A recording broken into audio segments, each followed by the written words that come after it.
We did some of the last page in class as practice, but now we're going to continue and we're going to work on page 5. It says solve the triangle and find the area.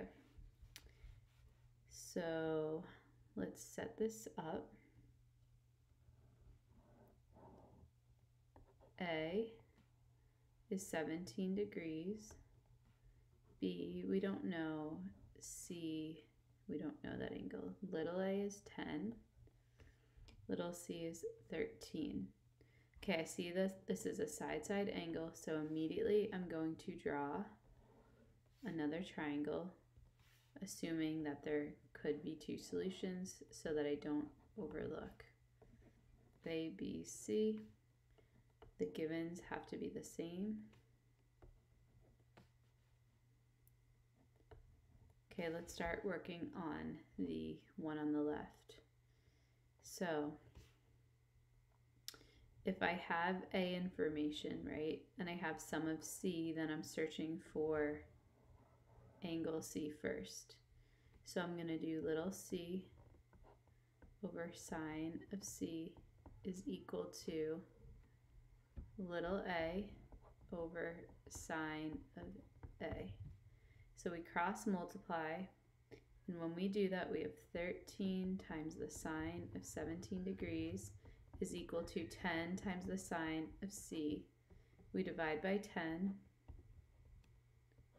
and sine C equals that numerical value on the left. So then we're going to find angle C by doing inverse sine of 13 times sine of 17 divided by 10. And let's see what we get. So we'll get 13 times. You can check while I'm doing it as well.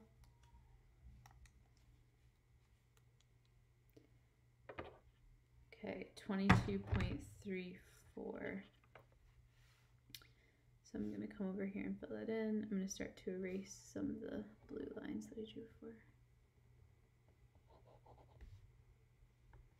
And we're going to fill in C as 22.34 degrees. Now immediately I'm going to go over to the other, and I'm going to do 180 minus that angle I just found, minus 23.4 degrees.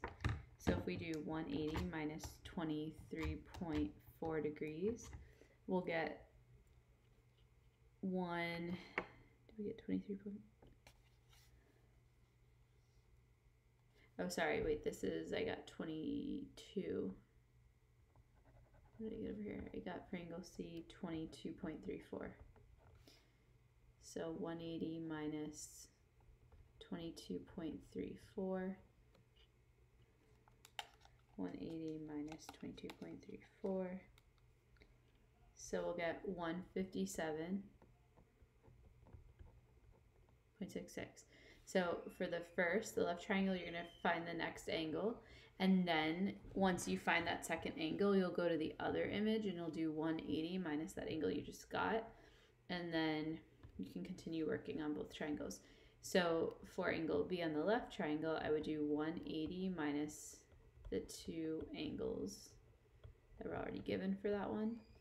And so when we do that, we would get 140.66. And then over here, if we did 180 minus 17 minus 157.66, we'll get 5.34. And then lastly, when we do our when we set everything up using law of sines to find all of our sides, we can evaluate and we can find those sides remaining.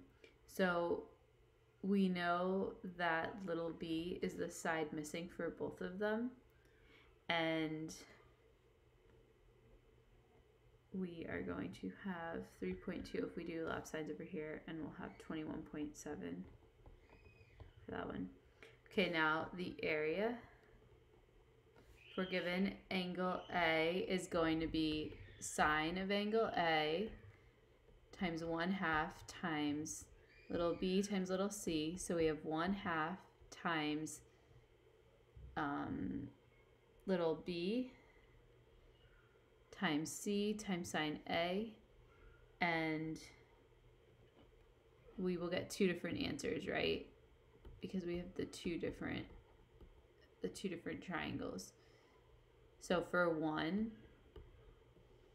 we'll get an area of 41.2 square inches, and for the other we'll get 6.04 square inches. And the reason we get two different answers is because even though our angle A is the same, our sides B and C are different because we're working with two different triangles. So the areas of both will be different. And then let's look at this picture below. So it says a homeowner has a triangle shaped backyard, and 2 of the 3 sides measure 53 feet and 42 feet and form an included angle. So the included angle is going to be between. So this is 135, 53, 42, included is between them. To determine the amount of fertilizer and grass seed to be purchased, the owner has to know or approximate the area of the yard. So we can label this A, B, C. We'll call this little b, little a, little c.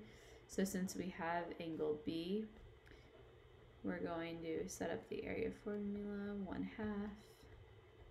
If I know that this is sine of angle B, then my other letters need to be A and C. They're the little ones. So 1/2 of little a, 42 times c, 53 times sine of angle B, 135 degrees. And our area is going to be 787.01 square feet. So that's everything for page 5.